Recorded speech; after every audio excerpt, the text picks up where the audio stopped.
ರೀಡಿಪ್ಲಾಯ್ ಮಾಡೋಕ್ಕೆ ಅವರಿಗೆ ಹೇಳಿದ್ದೀವಿ.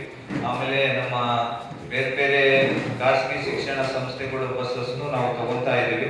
ಮುಖ್ಯವಾಗಿ ನಮ್ಮ ಸಿಟಿ ಆಮೇಲೆ ಎಲ್ಲ ರೂರಲ್ ಏರಿಯಾದಿಂದ ಪಬ್ಲಿಕ್ ಬರೋಕ್ಕೆ ಬೆಳಿಗ್ಗೆ ಹೊತ್ತಾಗಿರ್ಬೋದು, ಪರ್ಟಿಕ್ಯುಲರ್ಲಿ ಲೇಟ್ ನೈಟ್ ಕಂಟಿನ್ಯೂಸ್ ಆಗಿ ನಾವು ಬಸ್ಸಸ್ನು ನಾವು ಅರೇಂಜ್ ಮಾಡಿದ್ದೀವಿ. ಅದೇ ರೀತಿ ಮಾಧ್ಯಮದವ್ರಿಗೆ ಆಮೇಲೆ ಆರ್ಟಿಸ್ಟ್ನು ಸ್ಮೂತ್ ಆಗಿ ನಾವು ವೇದಿಕೆಗೆ ಕರ್ಕೊಂಡು ಬಂದು ವಾಪಸ್ ಹೋಗೋಕ್ಕೆ ಬಸ್ಗಳ ವ್ಯವಸ್ಥೆ ಮಾಡಿದ್ದೀವಿ. ಅದೇ ರೀತಿ ನಮ್ಮ ಎಲ್ಲ ಹೋಟೆಲ್ ಅಸೋಸಿಯೇಷನ್ ಅವ್ರ ಸಹಕಾರದಿಂದ ಎಲ್ಲ ಕಲಾವಿದರು ಮತ್ತೆ ಬೇರೆ ಬೇರೆ ಬೆಂಗಳೂರಿಂದ ಮತ್ತೆ ಬೇರೆ ಜಿಲ್ಲೆಯಿಂದ ಬರೋ ಮೀಡಿಯಾದವ್ರಿಗೂ ನಾವು ಹೋಟೆಲ್ ವ್ಯವಸ್ಥೆ ಮತ್ತೆ ಊಟದ ವ್ಯವಸ್ಥೆ ನಾವು ಮಾಡಿದ್ದೀವಿ. ಆಮೇಲೆ ಮೀಡಿಯಾ ರೂಮನ್ನು ಸಪರೇಟ್ ಆಗಿ ಮಾಡಿದ್ದೀವಿ, ಅದನ್ನು ಈಗ ರೆಡಿ ಆಗ್ತಾ ಇದೆ.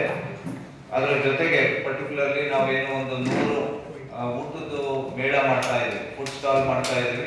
ಅಲ್ಲಿ ಬೇರೆ ಬೇರೆ ಸಿಒ ಅವರು ತಮಗೆ ಹೇಳ್ತಾರೆ, ಎಂಟೈರ್ ನಮ್ಮ ಬೇರೆ ರಾಜ್ಯದಿಂದ ಬೇರೆ ಜಿಲ್ಲೆಯಿಂದ ಬಗೆ ಬಗೆಯಾದ ತಿಂಡಿ ತಿನಿಸು ಮಾಡೋರನ್ನು ನಾವು ಈ ಸಲ ಕರೆಸಿದ್ವಿ. ಸೊ ದಟ್ ಎಲ್ಲರೂ ನಮ್ಮ ಇಲ್ಲಿನವರು ಬೇರೆ ಈಗ ಲೈಕ್ ಕೋಸ್ಟಲ್ ಕರ್ನಾಟಕ ಇರ್ಬೋದು, ಸೌತ್ ಕರ್ನಾಟಕ ಇರ್ಬೋದು, ಬೇರೆ ರಾಜ್ಯದ್ದು ಕ್ಯುಸಿನ್ ಯಾವ ಥರ ಇರುತ್ತೆ, ಫುಡ್ ಯಾವ ಥರ ಇರುತ್ತೆ ಅಂತ ಕಡಿಮೆ ರೇಟಲ್ಲಿ ಅವ್ರಿಗೆ ನಾವು ವ್ಯವಸ್ಥೆ ನಾವು ಮಾಡಿದ್ದೀವಿ.